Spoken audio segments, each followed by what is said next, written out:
하나님 아버지, 이른 새벽부터 깨워주시고 또 예배 장소로 인도하여 주심을 감사합니다. 이 새벽에 하나님 만나고자 또 주님의 도움을 받고자 이 가운데 왔사오니 은혜를 부어주시고 은혜 하나님 또 함께하여 주시옵소서. 아멘. 예수님의 이름으로 기도드렸습니다. 아멘. 할렐루야, 반갑습니다. 어제 또 특세도 절반이 지나가고 있습니다. 이른 새벽부터 이렇게 보니까 또 반갑기도 하고 감사하기도 하고 또 기쁩니다. 아마도 주님께서 더 기뻐하실 줄 믿습니다. 주님의 음성을 듣고도 또 이 가운데 왔고 또 십자가 앞으로 나온 줄 믿습니다. 이 시간 찬송가 219장 찬송 드리겠습니다. 힘차게 박수며 찬양 드리겠습니다. 주의 음성을 내가 들으니, 주의 음성을 내가 들으니 사랑하는 마음이 믿는 마음으로 주께 가오니 나를 영접하소서. 내가 매일 십자가 앞에 더 가까이 가오리. 그새 주의 흘린 보배 피로써 나를 정케 하소서. 주여 넓으신 은혜 베푸사 나를 받아주시고 나의 품은 뜻 주의 뜻같이 되게 하여 주소서. 내가 매일 십자가 앞에 더 가까이 가오리. 그새 주의 흘린 보배 피로써 나를 정케 주의 보좌로 나아갈 때 어찌하니 기쁠까. 주의 얼굴 항상 배우니 주의 얼굴을 더욱 친근합니다. 더욱 친근합니다. 내가 매일 십자가 더 가까이 가오리. 구세 주의 흘린 보배 피로써 나를 정케 하소서. 우리 구주의 넓은 사랑을 찬양할 자 없으며 주가 주시는 참된 기쁨도 헤아릴 수 없도다. 아멘. 내가 매일 십자가 앞에 더 가까이 가오니. 구세 주의 흘린 보배 피로써 나를 정케. 우리 구주의 넓은 사랑은 우리 구주의 넓은 사랑을 증량할 자 없으며 주가 주시는 참된 기쁨도 헤아릴 수 없도다. 내가 매일 십자가 앞에 더 가까이 가오니. 구세 주의 흘린 보배 피로써 나를 정케. 내가 매일 십자가 앞에 내가 매일 십자가 앞에 더 가까이 가오니. 구세 주의 흘린 보배 피로써 나를 정케. 편찮는 주님의 사랑과 편찮는 주님의 사랑과 거룩한 노열의 동로 우리가 찬양을 합시다. 주님을 만나볼 때까지 주님을 만나볼 때까지. 예수는 우리를 깨끗게 하시는 주시니 그의 피 우리를 눈보다 더 익게 하소서. 우리를 깨끗게 한 피는 무궁한 생명의 물일세. 생명을 구원한 친구들 하나님 찬양을 합시다. 하나님 찬양을 합시다. 예수는 우리를 깨끗게 하시는 주시니 그의 피 우리를 눈보다 더 익게 하소서. 주님의 깨끗한 보혈을 주님의 깨끗한 날마다 보혈을 입으로 간증해 날마다 입으로 간증해 담대히 싸우며 천국에 들어갈 때까지 예수는 우리를 깨끗게 하시는 주시니 그의 피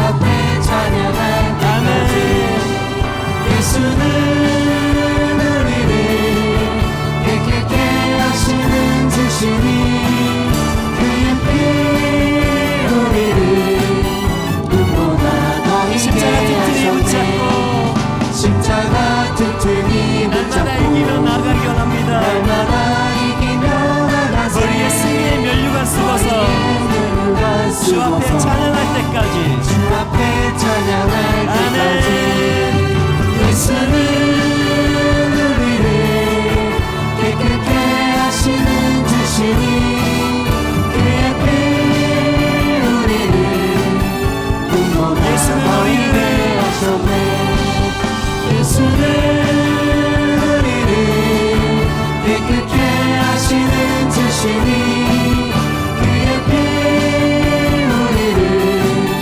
눈보다 더 희게 하셨네 주님께 모든 영광을 돌립니다. 마지막 함께할 찬양은 내게 있는 향료컵입니다. 성경 말씀 그대로 이 복음이 전하여지는 곳에 그 여인이 행한 일도 전하여지는 줄 믿습니다. 그 마음처럼 찬양드리겠습니다. 내게 있는 향료컵 주께 가져와. 내게 있는 향유옥 주께 가져와. 그 발 위에 입맞추고 그 발 위에 입맞추고 깨뜨립니다 나를 위해 험한 산길 나를 위해 험한 산길 오르신 예수 걸음마다 크신 사랑 걸음마다 크신 사랑 새겨놓았네 내게 있는 향유옥함 내게 있는 향유옥함 주께 가져와 그 발 위에 입맞추고 깨뜨립니다 나를 위해 십자가에 나를 위해 십자가에 달리신 그발 흘린 피로 나의 죄를 흘린 피로 나의 대속하셨네. 대속하셨네 내게 있는 향유옥함 내게 있는 향유옥함 주께 가져와 그 발 위에 입맞추고 그 발 위에 입맞추고 깨뜨립니다 주님 다시 이 땅 위에 주님 다시 이 땅 위에 임하신 그때 주의 크신 사랑으로 주의 크신 사랑으로 날 받아주소서 내게 있는 향유옥함 주께 가져와 내게 있는 향유옥함 주께 그 발 위에 입맞추고 가져와 깨뜨립니다. 그 발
주님 앞에 있는 모습 그대로 나왔습니다. 이 있는 모습 그대로 주님께서 받아달라고, 이 시간 또 예배 가운데 주님께서 함께하여 달라고 이 시간 기도하며, 또 말씀 증가하신 박순희 담임 목사님, 주님께서 강권적으로 붙들어 달라고 이 시간 주여 함께 간절히 기도드리겠습니다. 주여, 주여, 주여.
아버지 하나님,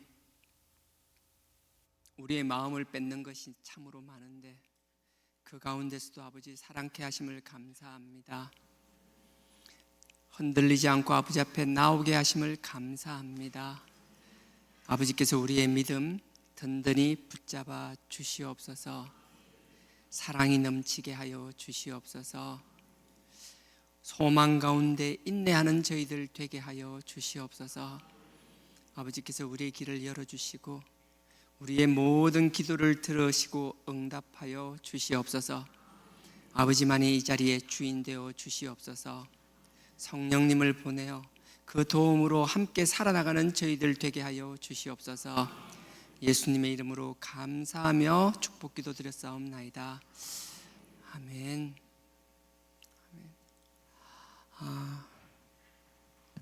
어느덧 고난주간 이제 절반째죠. 광고 먼저 드리겠습니다. 본문 먼저 찾을게요. 데살로니가 후서입니다. 데살로니가 후서 신약 334페이지입니다. 신약 334페이지 데살로니가 후서 1장입니다. 1장 3절에서 10절까지입니다. 데살로니가 후서 1장 3절에서 10절까지입니다.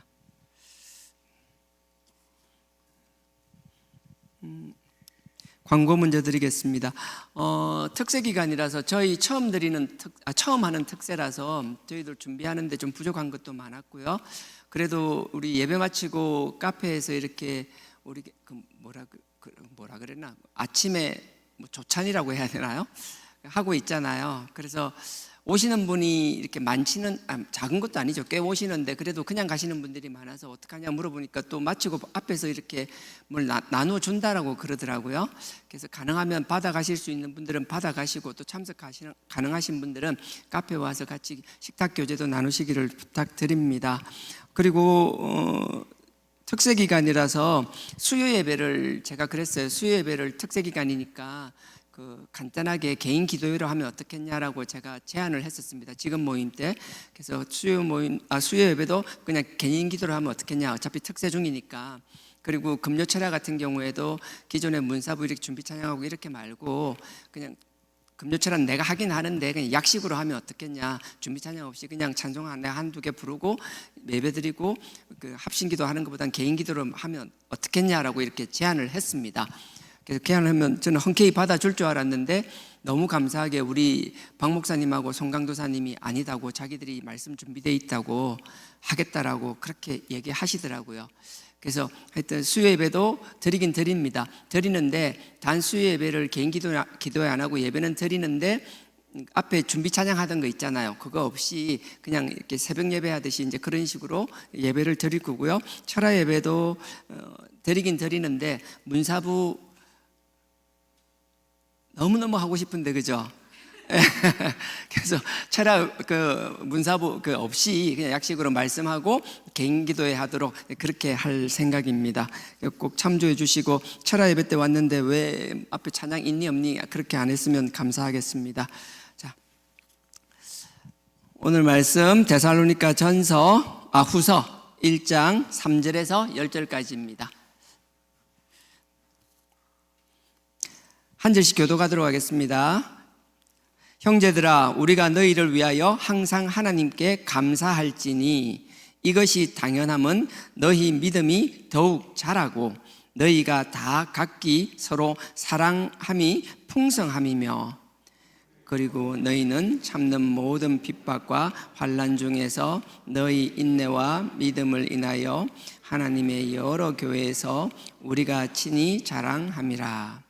이는 하나님의 공의로운 심판의 표요 너희로 하여금 하나님 나라에 합당한 자로 여기심을 얻게 하려 함이니 그 나라를 위하여 너희가 또한 고난을 받느니라. 너희로 환난받게 하는 자들에게는 환난으로 갚으시고 환난받는 너희에게는 우리와 함께 안식으로 갚으시는 것이 하나님의 공이시니 주 예수께서 저의 능력의 천사들과 함께 하늘로부터 불꽃 중에 나타나실 때에 하나님은 모르는 자들과 우리 주 예수의 복음을 복종치 않는 자들에게 형벌을 주시리라. 이런 자들이 주의 얼굴과 그의 힘의 영광을 떠나 영원한 멸망의 형벌을 받으리로다. 강림하사 그의 성도들에게서 영광을 얻으시고 모든 믿는 자에게서 기이 여김을 얻으시리라. 우리의 증거가 너희에게서 믿어졌음이라. 아멘. 데살로니가 교회는 바울이 2차 전도 여행 때 이제 마게도니아로 넘어갑니다. 넘어가서 교회인데 참 감사한 게 하나님이 역사하실 땐 그런 거 있어요. 아덴 같은 경우에는 가서 열심히 복음을 전했음에도 불구하고 정말 자기가 할 수 있는 최선을 다했음에도 불구하고 열매가 없었어요. 그런 반면에 데살로니가 교회 같은 경우에는 그 짧은 기간 한 3주 정도의 복음을 전했는데도 불구하고 그분들이 정말 놀랍게 변화되는 역사가 일어났고 바울뿐만 아니라 우리가 볼 때도 참 데살로니가 교회가 참 아름답다, 잘 성장했다. 물론 문제도 있었어요. 문제도 있지만 데살로니가 교회가 귀하다라는 건 우리가 잘 아는 거 있잖아요. 믿음, 소망, 사랑, 그 중에 제일은 사랑이다. 그게 데살로니가 전서에 있는 거거든요. 그 앞에 잠깐 한번 보실래요? 전서 5장 18절 우리가 너무 잘 알잖아요. 죄송합니다.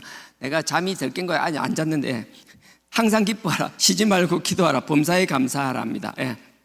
자, 데살로니가 전서 5장 16절 항상 기뻐하라. 쉬지 말고 기도하라. 범사에 감사하라. 이는 그리스도 예수 안에서 너희를 향하신 하나님의 뜻이니라. 항상 기뻐하고 쉬지 말고 기도하고 범사에 감사하라 그랬거든요. 근데 이 감사라고 하는 게 이 데살로니가 교회가 감사할 수 있는 상황이 안 되었어요. 바울이 데살로니가 교회로 가서 복음을 전합니다. 3주간 놀라운 역사가 일어납니다. 그 놀라운 역사의 마지막은 어떻게 되는가 하면요, 요거 데살로니가 후서 우리 찾았던 거 하나 끼워 놓으시고요, 사도행전으로 가겠습니다. 사도행전 17장입니다.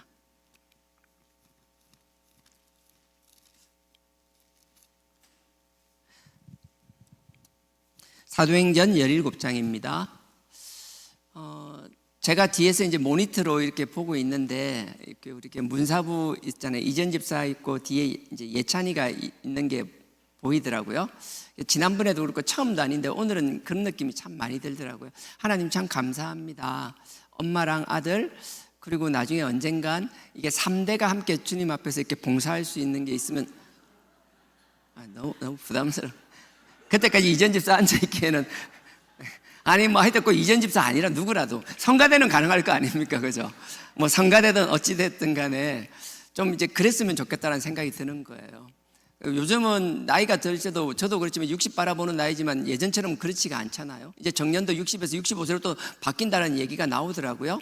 그래서 제 같은 경우는 제가 이제 68년생 요 또래니까 68년, 69년생이 한 또래잖아요. 좀 일찍 온 건 69년생까지, 68년생까지 한 그룹인데 70년생부터 뭐 65세인가 바뀐다라면서 뭐 우리 카톡 단톡방에 친구들이 있는 데서 막 올려놨더라고요. 그래가지고 막 아쉽다 소리도 하고 막 이런 이야기들이 있더라고요. 근데 하나님께서 참 우리의 그 생명만 연장시켜 준 게 아니라 우리의 건강도 많이 연장시켜 주시고 건강케 해주셔서 이제 3대 봉사, 3대 충성 가능할 것 같습니다. 그래서 집집마다 그런 집 많이 나왔으면 좋겠어요. 정말 아멘. 진짜. 예. 자, 17장 데살로니가 17장에 보면요, 1절에 보면 저희가 암비볼리와 아볼리안으로 다녀가 데살로니가에 이르니 거기 유대인들의 회당이 있는지라. 바울이 자기의 규례대로 저희에게로 들어가서 새 안식일에 성경을 가지고 강론하며, 새 안식일이잖아요. 3주간 있었어요, 데살로니가에. 근데 이때는 교회가 없었겠죠. 처음 방문한 거니까. 근데 3주간 거기서 복음을 전했는데 3절에 뭘 전했는지 보십시오. 뜻을 풀어서 그리스도가 해를 받고 죽은 자 가운데서 다시 살아날 것을 정명하고 이르되 내가 너희에게 전하는 이 예수가 곧 그리스도라 하니. 우리가 별것 아닌 것 같은데 그 예수가 그리스도라는 그 자체 있잖아요. 예수가 그리스도고 그분이 우리 죄를 위하여 죽으시고 해를 당하시고 죽으시고 부활하셨다라는 것, 그리고 성천하셨다라는 것, 그리고 그분들을 위하여 성령을 주셨다라는 것. 어찌 보면 고리타분한 복음 같지만 우리가 정말 힘 있는 복음은 하나님께서 우리를 구속하기 위하여 그 아들을 보내주신 그 아들을 증거하는 게 가장 강력한 복음인 줄 믿습니다. 이게 그게 안 되고 눈에 보이는 현상을 쫓다 보니까요, 현상들을 쫓다 보면 어떨까? 기존의 복음, 그 십자가의 선명한 복음이 자꾸 밀리는 거예요. 그러다 보면 뭔가 화려한 것 같고 많은 것이 나타나는 것 같지만 그 십자가의 선명한 복음이 자꾸 밀리다 보면 그건 정말 허울 좋은 복음이 될 수밖에 없다라는 거예요. 화려해 보이지만 건강하지 못한 복음은 결코 오래가지 못합니다. 투박해 보이고 모자라는 것 같지만, 하나님이 우리가 그렇게 화려하게 할 수 없는 것 같지만 그럼에도 불구하고 우리가 할 수 있는 최선, 저도 마찬가지예요. 복음 전할 때 다른 것 안 해요. 투박하고 부족한 것 같지만 그냥 그 날선 십자가를 전거한다라면 저의 부족함은 하나님께서 다 가려주시고 하나님의 말씀만 살아 역사할 줄 믿습니다. 사람은 영적인 존재이고 하나님의 말씀도 마찬가지거든요. 내가 영적으로 날이 서 있다라면 표현이 어떻든 상황이 어떻든 상관없이 하나님께서 살아있는 영은 또 살아있는 성도의 영을 만나게 하시리라 믿습니다. 그래서 살아있는 자들은 살아있는 자들끼리 그 귀함을 깨닫고 거기에 충성하며 헌신하며 하나님께 쓰임받는 역사가 일어날 줄 믿습니다. 바울은 이렇게 3주 만에 놀라운 역사가 일어나는 거예요. 다른 거 아니에요. 이 복음을 전했으니까 이 놀라운 역사가 일어났어요. 근데 이 복음을 어떻게 왜곡시키는지 보십시오. 하나님의 아들 예수 그리스도를 증거했는데, 그분의 우리를 위하여 해를 당하시고 죽으시고 부활을 증거했는데 7절을 보십시오. 7절에 야손이 누군가 하면 그 바울이 들어가 있던 그 머물렀던 집의 주인이에요. 근데 그 앞에 보면 사람들이 너무 열이 받아가지고 바울과 실라를 잡으러 갔는데 실라와 바울이 없으니까 그 야손을 잡아서 끌고 가는 상황이 생긴 거예요. 자, 그건 그 앞에 일이고요. 7절 야손이 드렸도다. 이 사람들이 다 가이사의 명을 거역하여 말하되 다른 임금 곧 예수라 하는 이가 있다 하더이다 하니. 바울과 실라가 와서 뭘 하는가 하면 지금 로마 황제가 왕이 아니고 듣도 보도 못한 예수란 사람이 우리의 왕이다라고 얘기하고 있다라는 거예요. 이건 반역이다 모반이다라고 얘기하는 거예요. 근데 이런 반역자는 뭐예요? 야손이 끌어들였다면서 야손을 끌고 와서 야손을 막 죽이려고 날리는 거예요. 지금 이런 상황이 된 거예요. 야손은 하나님의 복음을 들었어요. 하나님의 진정한 구속의 복음을 들었어요. 야손이 하나님의 과거의 율법을 몰랐던 게 아니에요. 근데 뭐가 문제인가 하면 정말 살아계신 하나님의 우리를 구속하기 위한 하나님의 진정한 뜻을 듣고 깨달아 버린 거예요. 그러면 완전히 삶이 달라지는 거예요. 근데 그 복음을 듣고 전했다라는 이유만으로 이제 야손에게는, 그 데살로니가 교회에는 엄청난 핍박이 따라오는 거예요. 우리가 하나님의 복음을 들었다라는 것, 우리가 고난주간이잖아요. 좀 말랑말랑한 복음이 아니라 하나님 앞에 정말 본질 그대로 우리 복음 앞에 나아갔으면 좋겠어요. 우리 하나님의 복음을 접하면 정말 우리 앞에 꽃길만 펼쳐질 거라고 생각하세요? 고난이 없을 거라고 생각하세요? 하는 것마다 다 잘 될 거라고 생각하세요? 축복의 문만 열릴 거라고 생각하세요? 물론 하나님이 그렇게도 하세요. 하지만 그게 아니라 정말 날쌔 있는 하나님의 날쌘 복음을 듣고 전한다라면 하나님은 우리에게 고난도 당연히 주실 수 있다라는 거예요. 그런 우리가 하나님의 자녀되는 삶, 하나님의 백성으로 살아나가는 삶, 하나님의 복음을 전하는 삶에 있어서는 우리는 고난을 받는 것이 조금도 이상할 게 없다라는 거예요. 우리가 핍박을 두려워할 필요가 없다라는 거예요. 우리가 핍박받는 거 너무나 당연한 것이라고요. 중국도 마찬가지고 여러 나라들 보십시오. 핍박받았던 교회들은 정말 순수한 복음이 살아남아 있었습니다. 우리가 잘 아는 유럽을 보십시오. 미국 제대로 한번 가서 보십시오. 핍박받는 것을 감사할 수 있는 저가 되어야 되는 것이고요. 여러분들도 여러분 삶의 자리에서 뭔가 핍박이 있고 고난이 있다라면 그건 하나님이 저와 여러분 우리를 괴롭히는 것이 아니라 하나님께서 우리를 사랑하셔서 우리의 불순물과 찌꺼기를 걸러내시기를 원한다라는 사실을 깨달을 수 있는 시간 되기를 주님의 이름으로 축원드립니다. 이 야손은 그랬다라는 거예요. 고난을 받았다라는 거예요. 그래서 이 고난받던 데살로니가 교회가 데살로니가 전서에 이제 편지를 쓰는 거예요. 그래서 데살로니가 전서를 한번 가보실래요? 데살로니가 전서 오른쪽으로 가시면 아까 그 끼워놨죠? 데살로니가 전서입니다. 후서가 아니고 전서요. 1장 3절. 1장 3절입니다. 제가 읽겠습니다. 데살로니가 전서입니다. 너희의 믿음의 역사와, 믿음의 역사라는 건 뭔가 하면요, 우리가 믿게 되었다, 하나님을 믿는다라면 그 믿음은 그냥 있을 수 없다라는 거예요. 역사는 반드시 함께 일어나는 게 있다라는 거예요. 우리가 정말 믿는다라고 전인격적으로 믿음을 고백하면 그냥 있을 수 없어요. 믿음은 그냥 있는 게 아니라, 정적인 게 아니라 동적인데 그 동적도 역사처럼 힘있게 움직일 수밖에 없다라는 거예요. 그래서 믿음을 가진 사람은 주저앉아 있지 않습니다. 믿음을 가진 사람은 털어눕지 않습니다. 그래서 3절에 보면 너희의 믿음의 역사와, 정확하게 표현하면 원어대로 하면 수고함이라 그래요. 힘든 거, 편한 게 아니라 나의 힘든 그 수고를, 힘든과 수고를 지불하는 것, 대가를 지불하는 것. 그래서 너희의 믿음의 역사와 사랑의 수고와, 수고도 마찬가지, 사랑도 마찬가지라는 거예요. 역사도 그렇고 수고도 그렇고 대가를 지불하고 뭔가 우리가 하는 것이라고요.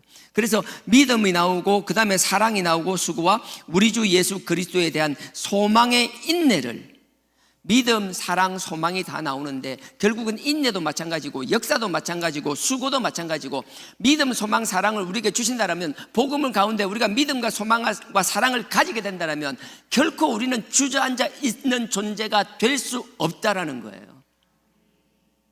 고난주간입니다. 우리의 십자가를 묵상하는 것 당연히 해야 됩니다. 하지만 우리가 십자가를 묵상하고 하나님의 사랑을 생각하며 하나님의 믿음을 우리가 고백한다라면 우리의 삶은 결코 주저앉아 있을 수 없다라는 사실, 나는 여러분들이 역동적이기를 원합니다. 정말요, 간절히 그렇습니다. 하나님이 우리에게 과한 성전을 주셨어요. 나는 여러분들이 이 성전에서 구경꾼 되지 않기를 원합니다. 찾아서 여러분들의 일거리들을 찾아 나가기를 원합니다. 누군가 해주기를 바라는 것이 아니라 여러분들이 하기를 원합니다. 어찌 보면 하나님께서 우리에게 주신 사명인 줄도 모른다라는 거예요. 그 길이, 그 사명이 힘들 수도 있겠지만 그거 보고 도망가는 것이 아니라 보이는 것마다 하나님이 나에게 주시는 거라고 생각하고 묵묵히 그 일을 감당해내는 저와 여러분 되기를 주님의 이름으로 부탁드립니다. 제가 정말 간절한 이 이야기를 할까 말까 하다가 고린도후서를 하다가 이 전서 이야기를 해야 되나 말아야 되나 하다가 누군가 자꾸 하나님 앞에서 그런 거 있잖아요. 사람이 이렇게 힘들게 되면 자꾸 발을 빼려고 하는 것, 자꾸 한 발 물러나려고 하는 것. 내가 이때까지 많이 했는데 이 정도 하면 됐는데 라는 생각들. 지금 주일학교가 그래요. 나머지 봉사기관들 다 그래요. 예전에 물어보면 했던 사람들은 참 많다라는 거예요. 근데 지금은 빈자리가 많아요. 문사부도 마찬가지일걸요. 제가 오늘도 빚진 마음이 많고 너무나 감사한 것들이 여러분들 새벽에 와서 그렇잖아요. 가까운 분들은 금방이겠지만 또 어떤 분들은 이게 문사부를 하기 위해서 또 일찍 와 있어야 되잖아요. 갔다 왔다 시간 걸리잖아요. 예배 드리는데 1시간 가까이 또 소모해야 되잖아요. 짧게는 3시간, 길게는 4시간씩 이 시간을 투자하면서 하나님 앞에 섬기는 것, 얼마나 제가 빚진 마음인지 몰라요. 근데 문사부뿐만 아니라 그 일이 있음에도 불구하고 하나님 앞에 기쁨으로 힘들지만 하시는 분들이 있잖아요. 근데 하나님께서 그 마음 다 아시고 그 중심 다 아시고 하나님께서 놀랍게 채워주시리라 확신합니다. 근데 앞에 보이는 것도 중요하지만 보이지 않는 곳에서 묵묵히 그 일을 해야 되는 부서들도 여러분들이 관심 가져주시고 하나님께서 나를 부르신다라는 그 하나님의 음성으로 들릴 수 있는 역사가 일어나기를 간절히 부탁드립니다. 그러고 나서 보세요. 이 데살로니가 교회는 이렇게 힘든 가운데서도 그 성도들이 낙담되는 가운데서도 아까 5장 18처럼 항상 기뻐하라. 쉬지 말고 감사하라. 쉬지 말고 기도하라. 범사에 감사하라. 그 힘든 가운데서 아까 5장 18절이었잖아요. 그 말이잖아요. 그렇게 끝나잖아요. 힘든 상황을 그냥 우리가 내버려 두는 것이 아니라 그 가운데서도 항상 기뻐하고 감사하고 또 기도할 수 있는 우리 주하나교회 신앙 공동체가 되기를 주님의 이름으로 부탁드립니다. 이런 상황 속에서 이제 2장이 시작돼요.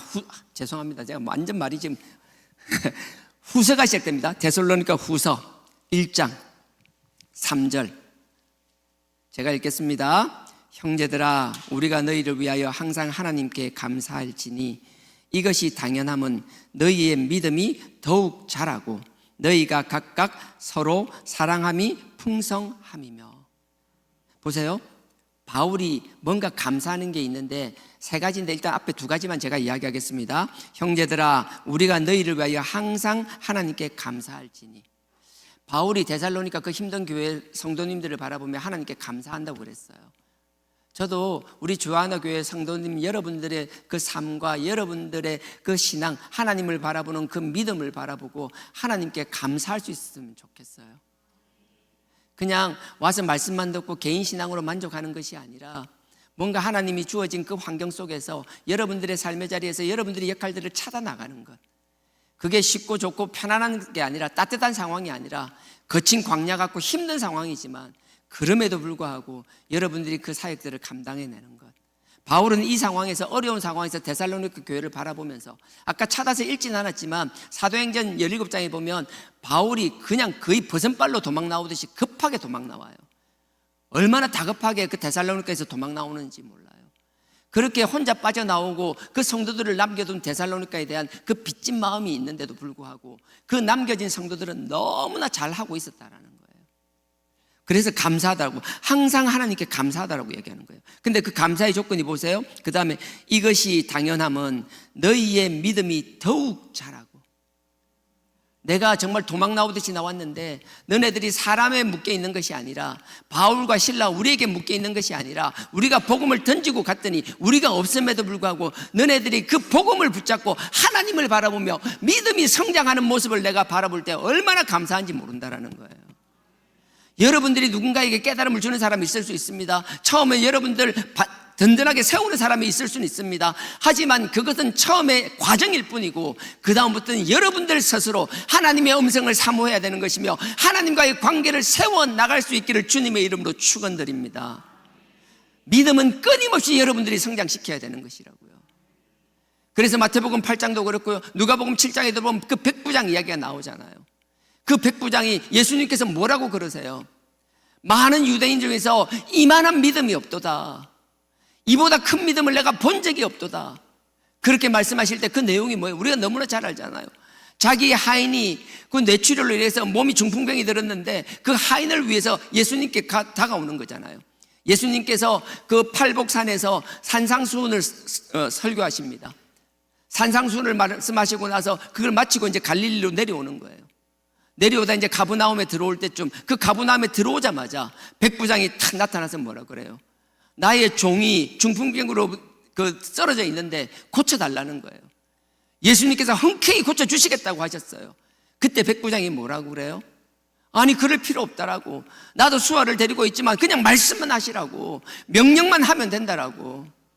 누가복음 보면 그 백부장이 그 말씀을 알았지만 그 말씀하는 이방인조차도 그냥 그 낮은 말씀의 수준에 머물러 있는 것이 아니라 하나님을 깊이 사모하며 말씀을 깊이 사모하면 그 믿음은 성장할 수밖에 없다라는 거예요. 이거는 유대인이냐 헬라인이냐 그 문제가 아니라, 우리의 혈통에 따지는 것이 아니라, 우리가 하나님을 사랑하는 마음, 말씀을 사모하는 마음이 있다라면 우리의 믿음은 성장할 수밖에 없다라는 것. 그래서 하나님이 이만한 믿음이 없다라고 말씀하시잖아요. 우리의 믿음이 처음은 화려하고 처음은 거창하지만 가면 갈수록 초라한 믿음으로 그렇게 평가받는 믿음들이 아니라, 가면 갈수록 주님께서 그 백부장을 칭찬하셨던 것처럼 우리의 성장하는 믿음으로 칭찬받는 저와 여러분 되기를 원합니다. 그러니 과거에 머물러 있지 않았으면 좋겠어요. 현재의 모습에 머물러 있지 않았으면 좋겠어요. 끊임없이 하나님을 사랑하며 이 말씀을 사모하는 저와 여러분 되기를 주님의 이름으로 축원드립니다. 그래서 보면 믿음이 더욱 자라는 걸 감사하다라는 거예요. 지금 너네들 내가 없는데도 불구하고 믿음이 자라는 게 너무나 귀하다라는 거예요. 그러고 나서 두 번째를 이야기합니다. 너희가 다 각기 서로 사랑함이 풍성함이며, 그 힘든 가운데서도 서로 사랑하고 의지할 수 있게 도와주는 것. 이 사랑이 얼마나, 저는 우리 주하나 교회가 모든 사람들이 와서 그냥 왔다가 보면 사랑이 넘치는 교회라고 소문나기를 원합니다. 우리의 믿음도 중요하지만 우리의 믿음보다 더 중요한 건 사랑이라는 거예요. 나는 여기 사랑을요, 여기 뭐 끼워 넣어놓고 우리가 사랑장이라고 잘하는 고린도전서를 한번 갔다 오기를 원합니다. 고린도전서 13장입니다. 앞으로 조금만 가면 고린도전서 나옵니다. 13장 278페이지입니다. 278페이지입니다. 사랑장입니다. 여러분, 고린도전서 내용을 잘 알 거예요. 얼마나 많은 문제들이 많은지 몰라요. 근데 그 많은 문제들이 있을 때 12장, 13장, 14장에 은사장이 나타나요. 결국은 하나님 앞에 제대로 은사, 그리고 우리가 받은 은사를 하나님을 위해서 써야 된다는 걸 확실한 것. 나를 위하여, 나를 드러내기 위해서 질서를 무시하는 것이 아니라 하나님이 주신 질서 속에서 하나님이 주신 은사를 사용하게 된다면 우리는 당을 나누거나 쪼개질 수 없다라는 거예요. 하나님이 싫어하는 일을 할 수가 없다라는 거예요. 하나님의 잣대가 아닌 세상 잣대에서 우리를 거기서 심판받을 수 없다라는 거예요. 우리가 하나님께서 그렇게 싫어하는 말도 안 되는 일들을 세상 사람도 하지 않는 그 짓을 우리는 할 수가 없다라고 이야기하는 거예요. 그러면서 하나님께서 은사를 이야기하실 때 그 은사장 12장, 13장, 14장 중에서 딱 중간에 하나님께서 사랑장이라고 해서 사랑을 언급하십니다. 뭐 모르겠어요. 여러 가지 해석이 가능하지만 저는 그렇습니다. 고린도전서에 수많은 문제가 있지만 그 많은 문제들을 관통하고 있는 열쇠는 사랑이라고 믿습니다. 결국 사랑이 있다라면 고린도전서에 전반적으로 나타나는 문제들이 대다수는 다 해결이 된다라는 거예요. 전체라고 내가 단정 지을 수는 없어요. 하나님 말씀은 100%라는 게 단정 지어서 할 수가 없기 때문에. 하지만 제가 이 고린도전서를 읽을 때마다 결국 사랑이 없으니까 사람들이 쪼개지는 거예요. 사랑이 없으니까 시기질투 가운데 헐떡고 당파가 나눠지는 거예요. 사랑이 없기 때문에 항상 나만 옳은 거예요. 진정한 하나님을 향한 사랑이 없기 때문에 나의 기준이 흔들리는 거예요. 그러니까 세상 사람들 하지 않는 짓을 아무렇지도 않게 해버리는 것이라고요. 하나님 앞에 서야 될 것인지 세상에 서야 될 것인지, 내가 하나님을 사랑하지 못하고 그 사람 상대를 사랑하지 못하기 때문에 나의 기준으로 미운 놈은 미운 거고 죽일 놈은 죽일 거고, 내가 사랑할 사람은 내가 사랑하는 사람이 되는 것이고, 결국 사랑이 없어서 그런 거라고. 나는 우리 주하나 교회가 사랑이 넘치는 교회가 되기를 원합니다. 믿음도 중요하지만 정말 우리가 증명할 수 있는 것, 우리가 하나님의 믿음 가운데 있는지, 우리의 모습 가운데 사랑이 없다면 아무 소용없다고 저는 확신합니다. 13장 1절입니다. 고린도전서. 내가 사람의 방언과, 사람의 방언이라는 건 여러 가지 외국어를 말하는 게 아니에요. 이건 뭔가 하면요, 우리가 가끔 우리도 좀 말하다 보면 좀 외국어 영어나 이래 쓰면 좀 유식해 보이고 좀 있어 보이잖아요. 갑자기 저는 모르지만 뭐 영어 다른 나라 말 다 쓰면 유식해 보일 거잖아요. 그러니까 이거 마찬가지예요. 그 당시에 많은 언어들이 있었어요. 근데 그 언어들을 유창하게 쓰는 사람들이 있었어요. 근데 그걸 전제하고 들으십시오. 내가 사람들이 하는 많은 다른 나라의 말들을 하는 것과 심지어 다른 나라 말, 우리도 그렇죠. 외국어 하면 우와 하잖아요. 요즘은 영어가 많이 보편화됐지만 영어만 잘해도 우와하고 뭐 한 2개국, 3개국, 4개국만 해봐요. 뭐 우와 하자. 그런 걸 전제하는 거예요. 근데 그것뿐만 아니라 천사의 말을 하긴 하는데 완전 이게 사람이 우리 인간계 우리 같은 수준의 얘기가 아닌 거예요. 할 때마다 어떻게 그래 막 천사의 말처럼 어떻게 그런 상황에서 그런 말을 할 수 있는지 막 감탄사를 연발할 수밖에 없는 그런 말들을 한다라는 거예요. 근데 보십시오. 사람이 여러 가지 방언을 말하고 천사의 말을 할지라도 그 언변이 뛰어나고 막 모든 것을 막 진짜 사람의 말이 아닌 것 같지만 결국 그 중심에 사랑이 없으면 소리 나는 구리와 울리는 꽹과리가 되고 아무리 화려해 보인 것 같고 언변이 화려해도요, 그 가운데 그 안에 사랑이 없다라면요, 그 꽹과리가 징소리밖에 안 된다라는 거예요. 소음 그 이상도 그 이하도 안 해요. 근데 분명한 건요, 여기서 말하는 징과 꽹과리는요, 그 당시 이방인들이 그들이 제사를 드릴 때 쓰던 도구를 말하는 거예요. 그냥 원어 그대로 하면. 우리도 그렇잖아요. 이렇게 굿하고 할 때 보면 그렇잖아요. 막 꽹과리나 이런 거 해가지고 그 째질 듯한 막 고음이 나는 걸 가지고 막 하면서 막 사람 혼을 빼잖아요. 결국은요, 사랑이 없는 그 어떤 화려함도 결국 그 사람의 영혼을 빼앗아 가질 뿐이지 아무것도 아무 유익도 주지 못한다라는 거예요. 우리가 사랑이 있다라면 말이 서툴러도 돼요. 표현을 잘 못해도 돼요. 남들처럼 막 지식적으로 막 화려하게 하지 못해도 돼요. 그 사랑이 있다라면 그 영들을 살리는 사람이 될 줄 믿습니다. 그러니 우리 주하나교회 성도님들은 사랑이 넘쳤으면 좋겠어요. 2절입니다. 내가 예언하는 능이 있고 예언할 수 있는 능력이 있고 모든 비밀과 모든 지식을 알고 또 산을 옮길 만한 믿음이 있을지라도 대단한 거잖아요. 근데 사랑이 없으면 내가 아무것도 아니요. 우리가 아무리 믿음이 크다 하더라도 그 속에 사랑이 없으면 사랑 없는 믿음 그건 뭐하게요? 저는 이렇게 생각해요. 사랑 없는 믿음 그건 자기만의 믿음이에요. 나는 하나님 인정해 주는 믿음이라고 생각하지 않아요. 3절입니다. 내가 나에게 있는 모든 것으로 구제하고 또 내 몸을 불사르게 내어줄지라도 사랑이 없으면 내게 아무 유익이 없는 거예요. 스스로의 공명심 때문에 그렇게 하는 것 아니요. 사랑 없으면 소용없다라는 거예요. 정말 진정한 하나님의 사랑이 넘치는 우리 주하나 교회가 되기를 원합니다. 우리 교회 구성원들도 그렇지만 나는 여러분들이 우리 혈육 간에 우리 가족 간에 더더욱 그랬으면 좋겠습니다. 특히나 우리 부모님 세대들 우리 자녀들에게 정말 사랑이 있기를 원합니다. 내가 하려고 하는 것, 내가 자식을 위하여 사랑이라고 얘기하는 것 우리 스스로 되돌아봤으면 좋겠어요. 우린 자녀를 사랑한다고 하지만 정말 하나님의 사랑이 아니라 내 기준의 사랑으로만 뭔가 해주려고 한 것이 있다면 그게 잘못됐다라는 게 아니에요. 그 이전에 정말 하나님의 기준에 사랑으로 그들을 키울 수 있는 저와 여러분 되기를 원합니다. 그래서 첫째 제가 여러분들한테 요구하는 건요, 그 사랑을 위해서 뒤에 4절부터 7절까지인데 다 읽지는 않겠습니다. 제가 4절에 여러분들 연필 있으면 하나 표시를 했으면 좋겠어요. 펜이 있으면 사랑은 오래 참고, 오래 참고에 동그라미 쳤으면 밑줄 그어도 좋고요. 사랑은 여러 가지 정의들이 있지만 제가 지금 정의 내리는 이 정의만이라도 우리 자녀들을 위하여 그렇게 살아나갈 수 있기를 간절히 부탁드립니다. 사랑은 오래 참는, 자녀들 사랑하세요. 이건 부부지간도 마찬가지고 부모를 향해서도 마찬가지고 누군가 내가 사랑하는 상대가 생긴다라면 뭔가 좋아하는 사람이 생겼든 누가 생겼든 그 상대가 생겼다라면 동일하게 적용되는 겁니다. 사랑이란 내가 정말 사랑한다라면 오래 참으십시오. 오래 참으십시오. 그리고 나서 쭉 뛰어넘겠습니다. 7절을 보십시오. 7절에 보면 모든 것을 참으며, 사랑을 정의를 낼 때 첫 번째가 뭐라고요? 오래 참는 거로 시작했어요. 7절에 보면 앞에 쭉 그들이 있지만 7절에 보면 모든 것을 참으며, 그리고 나서 제가 읽겠습니다. 모든 것을 믿으며 모든 것을 바라며, 이거 뛰어넘겠습니다. 그리고 나서 모든 것을 믿으며 바라며 다음에 뭐예요?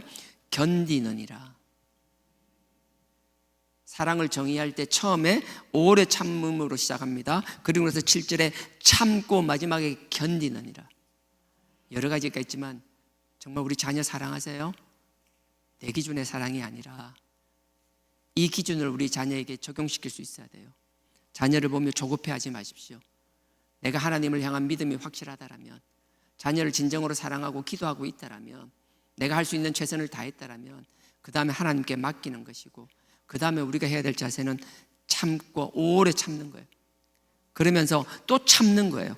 4절 오래 참고 다음에 7절 바로 보세요. 여러분 줄 긋거나 동그라미 치래. 저는 그렇게 돼 있어요. 오래 참고에 동그라미 돼 있고 그 다음에 참으며 동그라미 돼 있어요. 그리고 나서 견디느니라 동그라미 돼 있어요. 저한테 사랑은 뭐예요?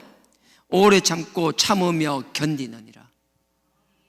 오래 참고 참으며 견디느니라.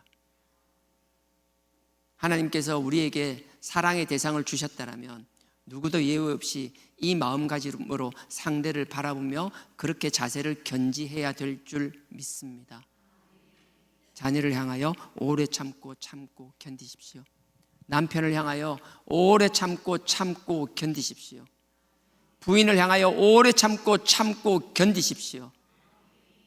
부모를 향해서도 마찬가지고, 내가 뭔가 사랑하는 사람이 생겼다라면 그 사람이 하나님 앞에서 반드시 서고 하나님이 주신 사명을 감당하기를 원한다라면 내가 뭔가 내 노력으로 바꿀 수, 노력을 해야죠. 당연히 할 수 있는 최선을 다해야 되죠.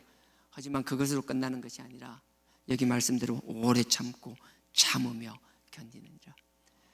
그런 기도를 한다면 하나님께서 어떤 상황이든 누구를 통해서든 우리가 잔소리하지 않아도 하나님께서 그 사람을 깨닫게 할 줄 믿습니다. 우리의 힘으로 바꾸는 게 아니라 아버지께서, 저는 부끄러운 이야기지만 제 자녀를 놓고도 그렇습니다. 성에 안 찹니다. 답답합니다. 새벽 예배 때 들을 일도 없을 거예요. 이런 건 바라지도 않습니다. 하지만 조급해하지 않습니다. 내가 가고자 하는 길이 맞고 자녀를 향하여 기도하는 것이 옳다라면, 그 방향이 틀리지 않았다라면 나는 자녀를 향하여 오래 참고 참으며 견딜 것입니다. 하지만 다른 것 바라보지 않을 겁니다. 하나님 외에 다른 걸 의지하며 다른 방법으로 바꿀 수 있다고 그런 착각도 하지 않을 겁니다. 우리의 모든 것, 우리의 죽고 사는 모든 것은 아버지 손에 달렸다는 걸 믿고, 아버지께서 아버지 때에 가장 합당한 방법으로 아버지께서 귀하게 역사하시며 쓰실 거라고 믿습니다. 세상에서 성공하는 것, 세상에서 잘 나가는 것, 그거 중요하죠. 하지만 그 이전에 하나님 보시기에 귀한 자녀가 되기를 원합니다. 이건 부모의 잔소리로 되는 게 아니라 아버지께서 때가 되면 그렇게 바꿔주실 줄 믿습니다. 할 수만 있으면 그날이 빨리 오기를 원합니다. 하지만 조급함을 드러내지 않을 생각입니다. 여러분들도 우리가 사랑한다라면 우리 교회 구성원들도 마찬가지입니다. 전 여러분들한테 아까 이야기했잖아요. 교회를 위해서 충성하고 헌신하기를 원한다라고 이야기했잖아요. 하지만 그 이면에 여러분들한테 말은 이렇게 하지만 저 조급해하지는 않습니다. 저는 여러분들이 알 거예요. 제가 이런 상황, 이런 어려운 상황을 막 이야기해요. 그러지만 그 상황이 되고 방법이 없으면 그걸 결국 내가 하고 말아요. 제가 해요. 하나님께서 그 상황 속에서 하나님께서 더 좋은 길을 주시고 더 좋은 방법을 풀어주신다면 너무나 감사하죠. 하지만 아닐 땐 내가 하겠다라고 마음 먹고 있으면 또 그 일을 실제로 하게 되면 하나님께서 또 피할 길을 주시고 다른 대안들을 다 마련해 주시더라고요. 우리 인간의 조급함이 하나님의 하나님됨, 하나님의 역사를 가로막을 때가 많다라는 거예요. 하나님이 이제 나타나서 내가 이제 하려고 딱 할 때 보면 내가 그냥 하나님의 역사를 하지 못하게 하는 그 조급함이 아니라 아버지 앞에서 기다릴 수 있는 저와 여러분 되기를 주님의 이름으로 축원드립니다. 오늘 본문요, 다시 돌아가 볼까요? 데살로니가후서 1장. 시간이 많이 지나가서 다 읽지는 못하겠지만 제가 4절을 이야기하겠습니다. 4절 5절을 제가 달아서 읽을 건데요, 보십시오.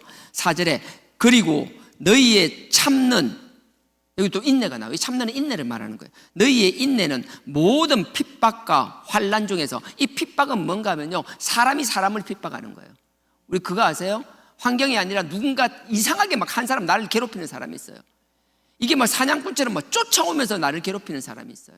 사람에 의한 핍박을 말하는 거예요. 여기서 핍박은 사람에 의한 것이고요, 뒤에 핍박과 환난할 때 이 환난은 환경을 이야기하는 거예요. 어려운 환경이 되어버렸다는 거예요. 지금 내가 인내가 필요하고 내가 참아야 되는데 왜 그런가 하면 누군가 나를 끊임없이 괴롭히고 환경이 너무 어려운 환경이 되어버렸다는 거예요. 그래서 모든 핍박과 환난 중에서 너희의 인내가 필요하다는 거예요. 인내와 믿음을 인하여 하나님의 여러 교회에서 우리가 친히 자랑합니다. 바울을 볼 때 데살로니가 이 어려운 가운데서 너네들이 인내와 믿음을 가지고 그 핍박과 어려운 가운데서도 버텨내며 감사하며 기뻐하는 너희들을 보니까 내가 자랑을 하지 않을 수가 없다라는 거예요. 하나님도 동일하다고 생각합니다. 우리가 어려운 환경입니다. 핍박받습니다. 어려운 환경 가운데서도 우리가 항상 기뻐하며 감사하며 찬양하고 있다라면 아버지께서는 우리를 남들에게 자랑하지 못해서 안달이 나실 것이라고요. 우리가 우리 스스로를 높이려고 하는 것이 아니라 하나님이 우리를 반드시 높여주리라 확신합니다. 근데 보십시오. 이 놀라운 언약의 말씀을 주셨는데 그 다음 보십시오. 5절에 인은 여러분들 연필 있으면 표시해놔도 돼요. 이 인은이 핍박과 환난이에요. 고난을 말하는 거예요. 이 핍박과 환난, 이 고난은, 인은 할 때 이 고난은 하나님의 공의로운, 하나님이 공의는 의롭다라는 거예요. 하나님의 의로움은 항상 동일해요. 언제나 하나님은 옳은 분이에요. 언제나 하나님은 의로운 분이에요. 이는 하나님의 공의로운 심판이라는 거예요. 근데 참 놀랍지 않아요? 고난이 하나님의 의로운 심판이라는 거예요. 환난과 핍박이 하나님의 공의로운 의로운 심판이라는 거예요. 뒤에 심판 다음에 표라는 말이 있죠. 이 표라는 게 뭔가 하면 명백한 증거라는 거예요. 우리가 환난당하고 핍박당하는 게 하나님의 공의의 심판이고 그게 명확한 하나님의 증거라는 거예요. 이 무슨 말인가 하면 이 고난당하는 것은 하나님께서 우리에게 주신 명확한 하나님이 옳다는 거예요. 내가 왜 고난당해요? 왜 자꾸 핍박과 환난 가운데 있어요? 나 너무 싫어요. 난 너무 싫어요. 이게 정말 싫어요. 지긋지긋해요 라고 이야기하지만 하나님은 그 가운데 그 핍박과 환난 가운데 처해 있는 우리에게 뭐라고 말씀하시는가 하면 내가 너를 향한 공의의 심판이라는 거예요. 공의의 심판요? 우리를 죽이려고요? 아니라는 거예요. 왜 하나님의 그 의로운 심판, 의로운 고난을 왜 저와 여러분 우리에게 주시느냐? 그 이유가 그 다음에 나오는 거예요. 심판의 표요 다음에 여러분 연필 있으면 딱 사선을 하나 꺼버리면 돼요. 그리고 나서 너희로 하여금 하나님 나라에 합당한 자로 여기심을 얻게 하려 함이라. 내가 너희를 보니까 내가 너희를 모르겠다라는 거예요. 너무 간사하다라는 거예요. 너는 도저히 내가 네 속을 다 안다고 생각하는데 너무 뻔뻔하게 나를 속이는 거라는 거예요. 하나님 입장에서 깜빡깜빡 눈만 깜빡하면 속을 것 같은 거예요. 내가 도저히 네 못 믿겠다. 네가 정말 하나님 나라에 갈 만한지 아닌지 나 그냥 봐서 모르겠다. 그래서 그걸 시험해 봐야겠다라는 거예요. 잘 보십시오. 끈골에서 너희로 다시 읽겠습니다. 너희로 하여금 하나님 나라에 합당한 자로 여기심을 얻게 하려고. 네가 하나님 나라에 갈 만한 사람이, 합당한 사람이, 하늘 나라에 갈 만큼 합당한 사람이 되는지 안 되는지 내가 확인해 봐야겠다라는 거예요. 그 확인이 뭐예요? 고난. 우리가 고난 가운데 어떻게 하는지를 봐야지 아시겠다라는 거예요. 지금 그 이야기 하시는 거라고요. 보십시오. 제가 다시 읽습니다. 너희로 하여금 하나님 나라에 합당한 자로 여기심을 얻게 하려 합니다 하고 또 옆에 선을 하나 그으세요. 그런 것이 뒤에 나오는 거예요. 그 나라를 위하여 너희가 또한 고난을 받느니라. 우리가 왜 고난을 받는다라고요? 그 나라를 위하여. 그 나라에 들어갈 만한 사람인지 합당한 사람인지 아닌지 어떻게 알아요? 고난을 받아봐야 안다라는 거예요. 우리는 입술로만 우리의 믿음을 고백하는 게 아니라 환난과 고난 가운데서 우리가 어떤 입장을 취하고 있으며 하나님 앞에 어떤 모습으로 가지고 있는지, 정말 믿음을 가지고 사랑을 가지고 기다리며 참을 수 있는지 우리의 삶으로 증명해 내야 된다라는 거예요. 그러니 고난은 그냥 힘든 게 아니라 하나님께서 정말 하나님의 나라를 유업으로 받을 만한 사람인지, 하나님 나라에 들어갈 만한 합당한 사람인지 아닌지를 점검하는 시간이라고요.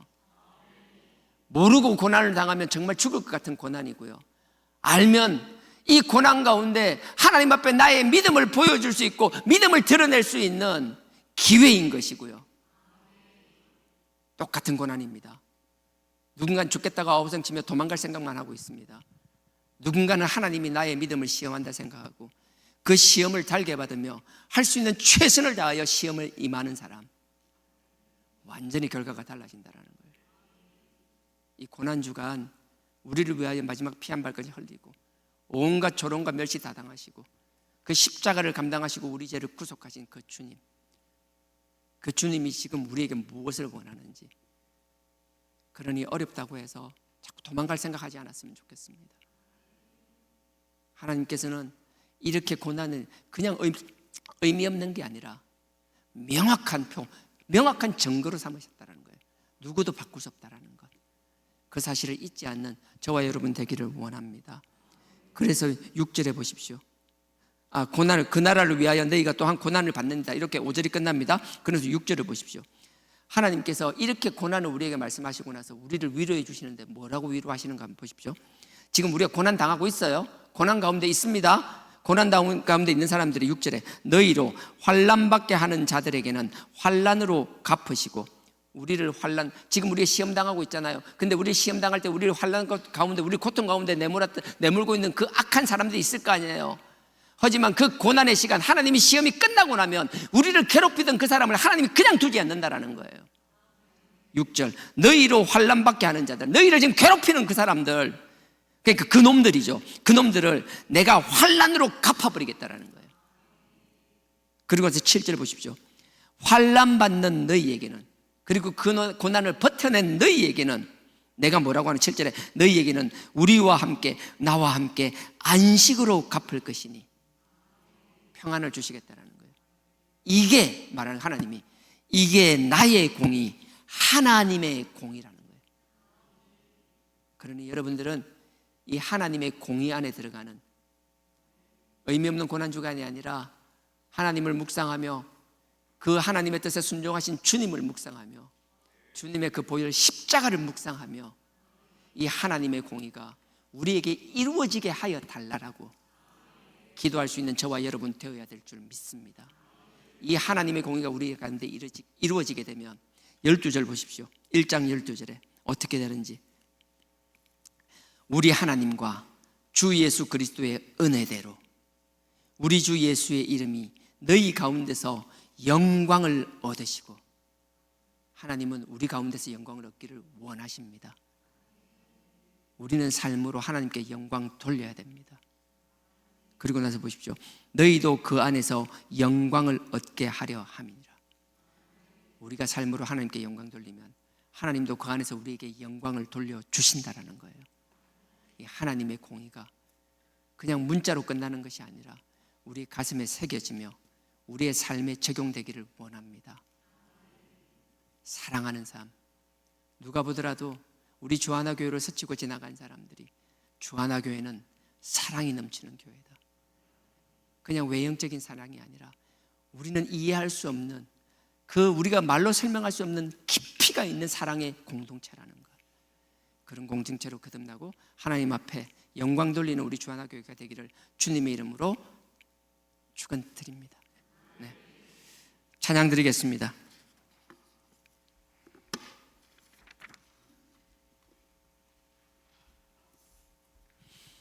화려하지 않아도 정결하게 사는 삶, 가진 것이 적어도 감사하며 사는 삶, 내게 주신 작은 힘 나누어 주며 사는 삶, 이것이 나의 삶의 행복이라오.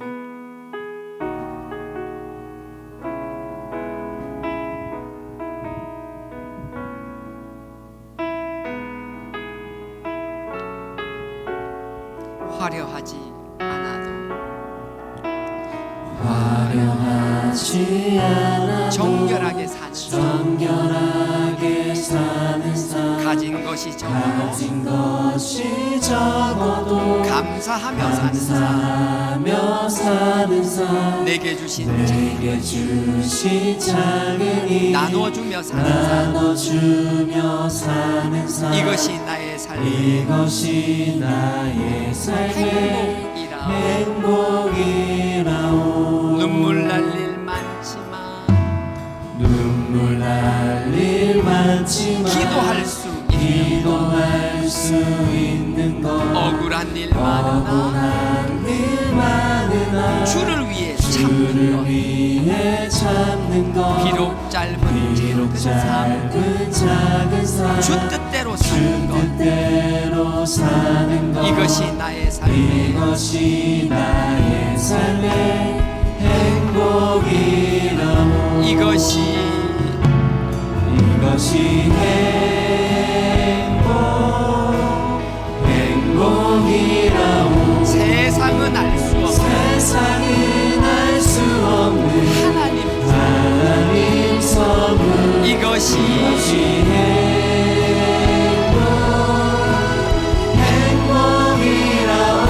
하나님의 자녀로 하나님의 자녀로 살아가는 것, 이것이 행복이라오. 화려하지 않아도 화려하지 않아도 정결하게 사는 삶, 가진 것이 가진 것이 적어도 감사하며 사는 삶, 감사하며 사는 삶, 내게 주신 작은 힘 주신 작은 힘 나눠주며 사는 삶, 나눠주며 사는 이것이 삶, 나의 삶의 이것이 나의 삶의 행복이라오. 눈물 날 일 많지만 눈물 날 일 많지만 기도할 수 있는 것, 억울한 일 많으나 억울한 일 많으나 주를 위해 잡는 것, 이 짧은 작은 삶, 주 뜻대로 사는 것, 이것이 나의 삶의 행복이라오. 이것이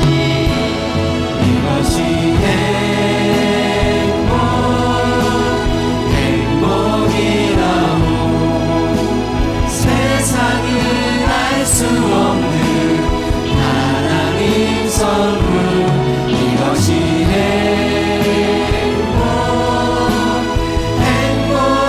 행복이라오. 하나님의 자녀로 하나님의 자녀로 살아가는 것, 이것이 행복이라오. 이 시간 우리 다 같이 기도하기 원합니다. 아버지 하나님, 사랑이 넘치는 교회가 되게 하여 주시옵소서. 아니, 우리 가정에 사랑이 넘치게 하여 주시옵소서. 내가 누군가를 사랑하는 자 되게 하여 주시옵소서. 말로는 사랑한다고 하지만 나의 조급함으로 진정한 하나님이 원하시는 사랑을 주지 못하는 어리석은 자가 되지 않게 하여 달라라. 아버지께 맡기며 오래 참으며 견디는 사랑을 할 수 있게 하여 달라라. 아버지 하나님, 난 조급한 사람입니다. 혈기가 가득합니다. 사랑한다고 하지만 하나님의 뜻이 아니라 내 뜻대로만 이끌고 나가려고 하는 욕심이 많은 자입니다. 아버지 하나님, 나의 생각을 바꾸어 주시옵소서.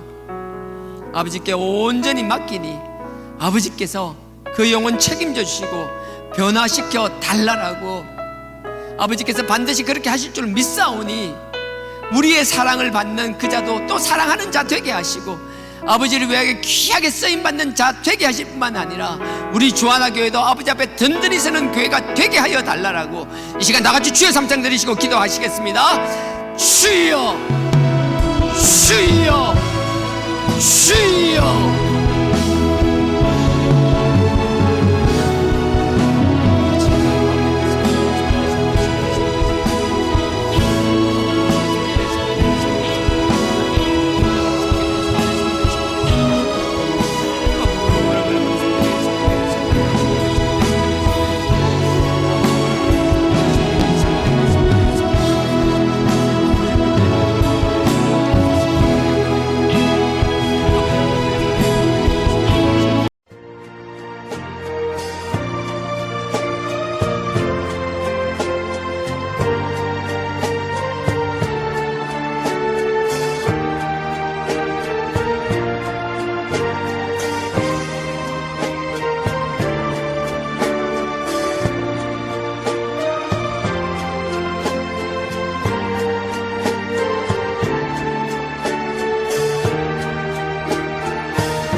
주시옵소서.